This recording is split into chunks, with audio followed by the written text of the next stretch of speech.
Kenapa ibadah orang Israel dibenci Tuhan? Karena ibadah mereka munafik. Kenapa dibenci Tuhan? Karena ibadah mereka pura-pura. Kenapa dibenci Tuhan? Karena ibadah mereka untuk menunjukkan siakunya, kehebatannya, kebesarannya. Itu yang membuat Tuhan berkata, aku benci perayaanmu, nyanyianmu, korbanmu, persembahanmu. Bukan tidak hebat nyanyian itu, dengan gambus, dengan kecapi. Tapi Tuhan katakan, jijik aku mendengarnya. Bagaimana dengan kita ini?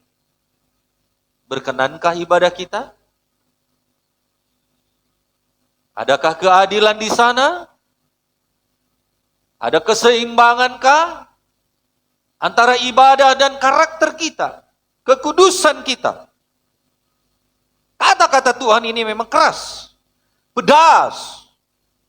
Saudaraku yang kekasih, kalau zaman sekarang ini kira-kira dia berkata, aku benci kemunafikanmu, aku benci nyanyianmu, aku benci persembahan yang kau masukkan kantong persembahan, aku benci besarnya gerejamu, dekorasimu yang hebat, yang megah, aku benci. Salahkah dekorasi yang bagus? Tidak salah. Salahkah gedung yang besar? Tidak salah. Kita mau gedung kita besar, kita mau dekorasi kita bagus.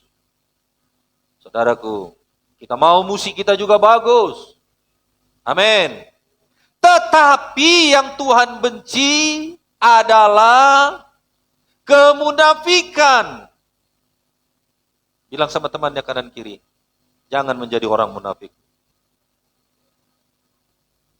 Amin. Lalu apa yang Tuhan inginkan?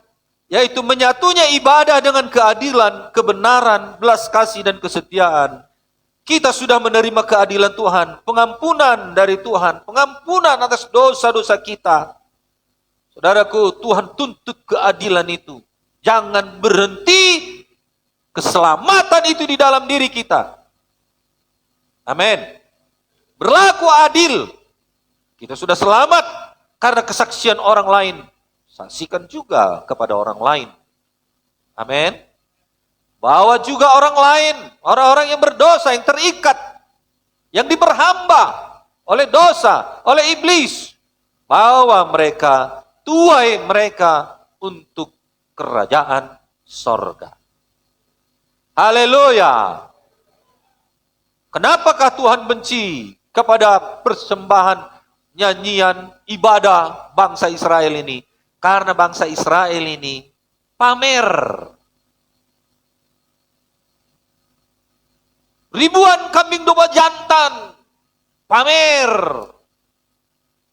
Jubah mereka, saudaraku, oh mereka tunjukkan kebesarannya, pamer. Tuhan berkata, aku jijik melihatnya. Haleluya.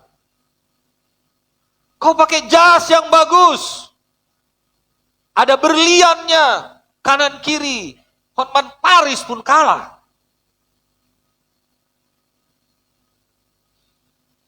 Dasinya pun pakai berlian, kalah Hotman Paris, betul-betul kalah.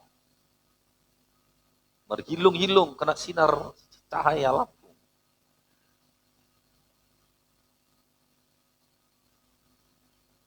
Datang untuk menunjukkan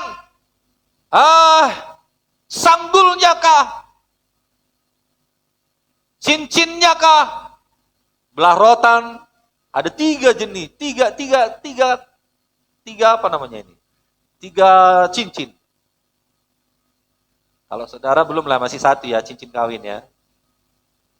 Kami nggak ada cincin kawin, nggak ada. Saudaraku yang kasih, gelangnya, ya, boleh jadi juga siaran langsung, bukan mau benar-benar siaran langsung, tapi iPhone. Nah, mau nunjukkan HP-nya iPhone. Sudah harga. Apalagi mau menunjukkan mobilnya. Yang punya mobil di sini nggak begitu. Jangan langsung, aduh aku punya mobil pula. Berarti seperti itulah aku. Bukan. Amin. Saudara yang punya mobil, rendah hati semua. Haleluya. Saudaraku yang kekasih, bilang sama temannya, datang beribadah, jangan pamer. Sederhana saja, amin. Bajunya sederhana, amin. Sepatunya, kalau ada pun harga 1 miliar yang saudara beli, sepatu 1 miliar, tali pinggang 100 juta, tas 500 juta, gak usah bawa kemari, amin. Nanti terganggu orang menyembah Tuhan. Kepo nanti saudara, habis ibadah langsung datangi. Ida, saya dia turun notas ini.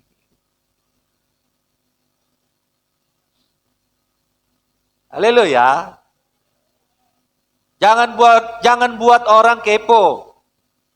Pengen tahu. Sederhana saja. Haleluya. Jadi yang Tuhan mau, bangsa Israel hidup benar. Bukti cintamu atau kasihmu kepada Tuhan itu yang Tuhan mau. Jangan kita berkata, aku cinta kau Tuhan, tetapi dosa jalan terus. Itu tidak ada keadilan. Ya. Apa kurangnya bangsa Israel? Mereka mempersembahkan korban mereka dengan luar biasa besarnya, namun kenyataannya mereka adalah orang munafik. Seperti kuburan yang dilabur putih, namun di dalamnya penuh dengan tulang belulang. Kita harus punya kualitas rohani tahun ini, Mika 6 ini, ayat 8 ini, keadilan. Antara ibadah dengan kekudusan, antara ibadah dengan karakter Kristus, harus sejalan. Amin. Karena di dalam buku Mika ini, ketimpangan luar biasa. Pada waktu itu, orang-orang miskin, saudaraku, diabaikan, tidak dianggap. Orang-orang miskin, orang-orang yang tidak punya, tidak ada keadilan. Yang punya keadilan adalah orang yang punya duit. Ada duit, beres. Jadi yang tidak mampu, mau sekolah dia, tidak ada duit, ya kualitas bawahlah. Begitulah kira-kira pada zaman Mika ini. Ketimpangan, ketidakadilan, mengabaikan, saudaraku, keadilan. Orang-orang yang kekurangan tersisihkan. Orang-orang miskin terabaikan. Orang-orang yang tidak mampu sulit untuk maju. Kenapa? Karena ketidakadilan. Haleluya. Upacara keagamaan yang meriah hanya merupakan kedok untuk menutupi kejahatan mereka. Ibadah mereka itu hanyalah ibadah palsu. Mika menyuarakan mengenai ketidakadilan sosial yang terjadi di Yehuda dan memprotes kultus-kultus kepercayaan palsu.